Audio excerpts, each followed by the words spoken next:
Um abraço. Vamos para as homenagens. Bom dia.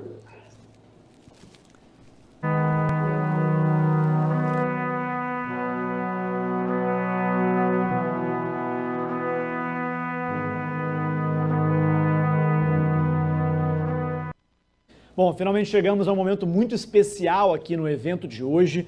Esse painel vai homenagear e celebrar as 5 empreendedores que muito contribuíram para o desenvolvimento do nosso estado. Vocês já viram aí na vinheta. Essa homenagem é um oferecimento compartilhado, olha que bacana, do IBEF Espírito Santo, do Movimento Empresarial Espírito Santo em Ação e das federações da Agricultura e da Pecuária, do Comércio, das Indústrias e do Transporte, dos transportes do Estado do Espírito Santo. E quem está aqui com a gente para fazer essa homenagem é Ana Paula Vescovi, que é economista-chefe do Banco Santander no Brasil, vai apresentar essa homenagem. O roteiro foi desenvolvido por João Gualberto Vasconcelos, conselheiro fundador do Movimento Espírito Santo em Ação. Bom dia, Ana, tudo bem?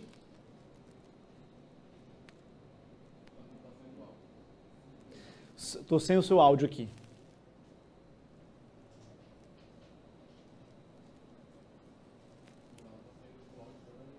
Vocês me ouvem bem? Agora sim, Ana.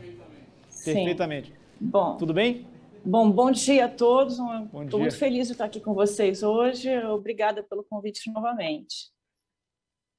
Nosso. Ana, com você a homenagem, por favor.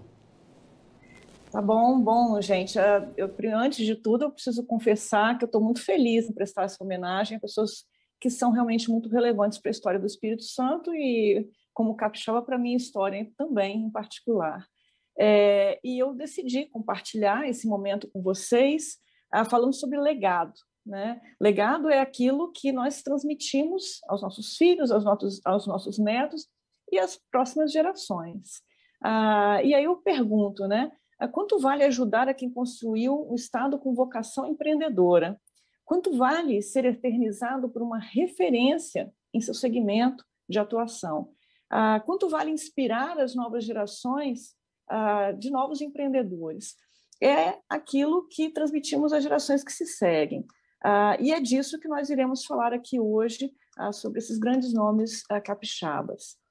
A história do Espírito Santo, gente, assim, é sempre uma história empreendedora, né? Ainda que nos tempos da capitania, os jesuítas deram início à construção de que hoje consideramos os grandes monumentos arquitetônicos do nosso estado. Foram erguidos graças aos grandes empreendimentos agrícolas que aqui se mantiveram. Algum tempo depois, o café, a maior riqueza agrícola daqueles tempos, entra de vez em nossas vidas, impulsionando nossa transição do Império para a República com grandes fazendas produtoras, que nos permitiram viver momentos de grande progresso, remodelando as nossas cidades e investindo em logística, como na construção do Porto de Vitória e do nosso sistema ferroviário. Atingimos o auge como o terceiro maior produtor nacional no ciclo da cafeicultura. Aí depois vivemos a crise do café, que se abateu sobre todo o setor ali nos anos 60. Mas sim, né, tivemos aí uma crise que foi muito, muito profunda, e a gente aqui não está falando de romantizar um momento que foi muito difícil, porque crises, sabemos bem, são momentos muito difíceis. Essa não foi a primeira vez e nem será a última, mas é certo que em uma crise também o contexto que revela a grandes histórias de superação. E é justamente nesse contexto de superação que surgem os personagens que hoje iremos homenagear. E que foram decisivos para a retomada dessa tradição empreendedora do Espírito Santo. Já que falamos aí de superação, da crise do café em particular, iniciamos nossas homenagens lembrando-nos de Jones e Tristão. Quando ainda vivíamos os reflexos de tempos difíceis, de grande desvalorização do setor, um movimento de reação teve início no norte do estado. O café arábica foi substituído pelo conilon, então chamado de café robusta. Mas ainda faltava quem quisesse comprar o café, né? Essa nova varietal do café. Assim, Jones e Tristão fundou, em 1971, a Real Café Solúvel, e a indústria passou a ser a grande compradora do café robusta, mudando os rumos do segmento, em um dos momentos mais delicados da nossa história. A união do poder público com uma visão empreendedora notável acabou por criar o chamado jogo de soma positiva, beneficiando cafeicultores, mas também o governo e a sociedade como um todo. A Real Café é ainda hoje uma das maiores indústrias de café do mundo. Porém, a vida empresarial do Grupo Tristão não parou por aí. Além de contribuir decisivamente para a saída de uma crise que se arrastou por anos, o Espírito Santo empreendedor de Jones e Tristão deu origem a uma ampla rede de negócios. E isso já seria o bastante para transformá-lo em um gigante. Mas sempre atento aos anseios da sociedade, Tristão ainda atuou de forma decisiva na vida da política capixaba como senador da República. O sucesso de seus empreendimentos foi fundamental para a superação desse momento difícil da economia do Estado. Daí o seu grande valor e o nosso imenso reconhecimento. Ainda vivíamos uma fase de busca de uma vocação econômica no Espírito Santo, quando um dos grandes formuladores das soluções para a crise do Estado, Eliezer Batista, fez um convite a um outro gigante, o empresário norueguês Erling Lorenz. Após combater o exército nazista em seu país na Segunda Guerra e concluir seus estudos em Harvard, nos Estados Unidos, Lorenz chegou ao Brasil e, durante os anos 50, passou a administrar os negócios familiares ligados à marinha mercante e à distribuição de gás. Mas convencido de que a produção de celulose de eucaliptos seria uma boa oportunidade, enfrentou o desafio de criar a Aracruz Celulose em 1972. Partindo do nada, ele criou plantios de eucalipto e organizou a rede logística para abastecer a fábrica e colocar em funcionamento, em 1978, a primeira unidade industrial da empresa. O empreendimento não só foi um sucesso econômico, ela foi a única empresa do setor florestal do mundo a estar na lista de empresas do índice Dow Jones de sustentabilidade da Bolsa de Valores de Nova York, isso já em 2008. Destaque pelas melhores práticas de sustentabilidade corporativa, inclusive. Líder nato e dono de uma forte veia empreendedora, Erling Lorenz foi um homem muito à frente do seu tempo. A Aracruz Celulose foi desde sempre uma empresa capaz de criar valor para os seus acionistas, integrando fatores econômicos, sociais e ambientais. Aracruz foi a imagem de um empresário que, desde os anos 70, trabalhou com os mais modernos conceitos de sustentabilidade, muito à frente do seu tempo. E assim, esse norueguês colaborou de forma grandiosa para o sucesso da nossa industrialização, que é recente. Todo o chão de fábrica no Espírito Santo nos remete a um pouco da história do Lorenz.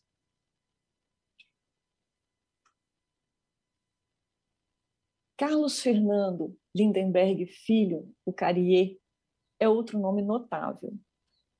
Herdeiro de um jornal ainda considerado convencional nos anos 60, percebeu os movimentos de mudança no segmento e progressivamente criou uma moderna rede de comunicação. Começou com a formulação do jornal A Gazeta, criando novos formatos, editoriais, e em 1976, o grande momento, com a fundação da TV Gazeta, afiliada da Rede Globo, e expressão da modernidade ao se comunicar com a sociedade. E Carrier se comportou como um homem de comunicação, com um olhar sobre o futuro, comunicando com isenção. Nós, do IBEF, acreditamos que a Rede Gazeta, por seu perfil de isenção, por sua forma moderna de se comportar no mercado, foi um dos fomentos da modernidade capixaba. Grande timoneiro dessa viagem, nunca se comportou de forma mesquinha. Com espírito de grandeza e firmeza de caráter, como músico e poeta, como amante, sobretudo, da Bossa Nova, foi um homem do seu tempo, um empreendedor com uma veia criativa. Homenagear Carrier hoje é um ato de justiça por seu caráter, sua sensibilidade, por seu compromisso com a verdade e sempre com criatividade. Logo após lutar na Itália, durante a Segunda Guerra, o comendador Camilo Collo iniciou seus negócios por aqui de forma modesta. E em 1953, com uma pequena quantidade de ônibus e alguns sócios. Era o começo da história da aviação Itapemirim, que na arrancada dos anos 60 se consolidou como uma das maiores empresas brasileiras de transportes de passageiros, com sede transferida para São Paulo, mas tendo sempre Cachoeiro do Itapemirim na centralidade do negócio, com centro de manutenção e treinamento. Ainda nos anos 60, já atendendo a outros estados, a empresa vai paulatinamente substituindo as envelhecidas ferrovias com seus inesquecíveis Mercedes-Benz amarelos. Na década de 1970, os negócios se expandiram para o sul do país e passaram a lidar também com turismo, agropecuária e mineração. E nos anos 80, os negócios já abrangiam 30 empresas e geravam cerca de 20 mil empregos. Sua visão de futuro no campo dos negócios pode ser facilmente observado pela integração que ele promoveu. Foi pioneiro na criação de uma rede nacional de agências de viagens, que promovia não apenas a venda de passagens da frota Itapemirim, mas também as passagens aéreas e pacotes turismos integrados para o Brasil inteiro. Aproveitou o tamanho e a capilaridade da sua frota para a criação de uma empresa de transportes de cargas. Um sucesso no seu tempo, uma visão de negócios inequívoca. Camilo Collo também contribuiu com a nossa vida pública e participou da política. Foi eleito em 2006 como deputado federal e manteve-se no cargo como titular ou suplente até 2015. Foi presidente da Confederação Nacional de Transportes e empreendedor arrojado que foi, montou uma das maiores empresas de transportes de passageiros do mundo. No momento em que o Brasil modernizava suas rodovias, asfaltadas por todo lado, e abandonava o modal ferroviário, o grande líder e empreendedor visualizou oportunidades e as aproveitou. Por fim, falaremos de educação. É a qualificação, é a necessidade de formarmos gestores e analistas para o processo de desenvolvimento econômico e social, disparado a partir dos anos 60 e amadurecido nos anos 70 no Espírito Santo. Falaremos de educação porque, sem qualificar devidamente a nossa força de trabalho, iríamos esbarrar nesse limite humano.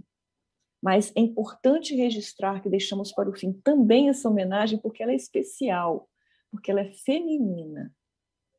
Afinal, não foram só os homens que alavancaram o nosso desenvolvimento. Valdete Nunes Teodoro foi uma das fundadoras, juntamente com seu marido, em 1972, da FAESA.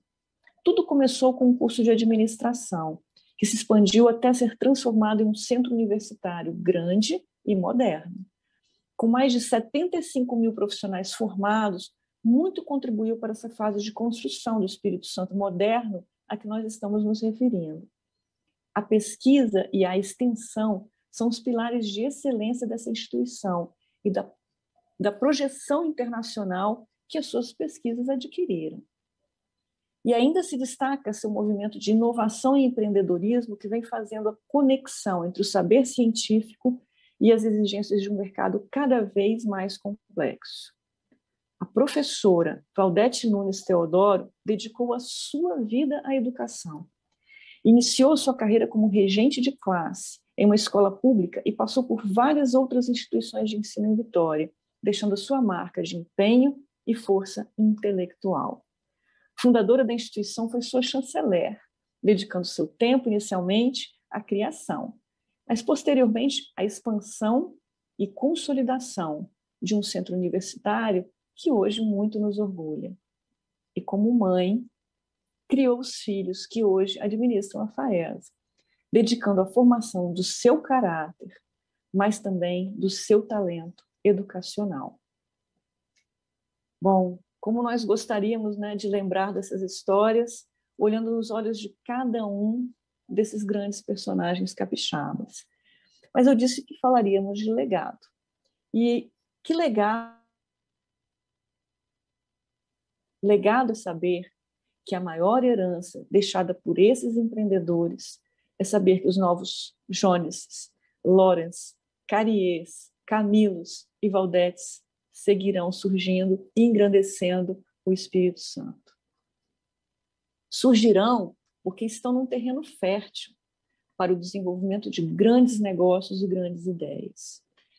Surgirão porque cada um desses empreendedores, à sua maneira, contribuiu para transformar o Espírito Santo em um lugar de progresso. Homenageá-los é reconhecer que o sucesso das suas trajetórias é também o sucesso capixaba, é o nosso sucesso. A todos eles, a nossa admiração eterna, pois assim são os grandes legados. E nosso muito obrigado. Vocês são orgulho capixaba. Ana, muito obrigado pela belíssima homenagem. Eu vou, inclusive, te convidar para fazer essa homenagem no meu programa aqui na TV Record. Vai ser um prazer a gente poder te receber aqui para homenagear essas pessoas que marcaram a história do nosso estado. Muito obrigado pela sua presença, viu, Ana? E, bom, vamos continuar aqui com o último painel da noite, o painel sobre governança, né? A última letra ali do ESG, governança. Antes disso, eu vou convidar aqui uma breve vinheta sobre o painel. Vamos lá.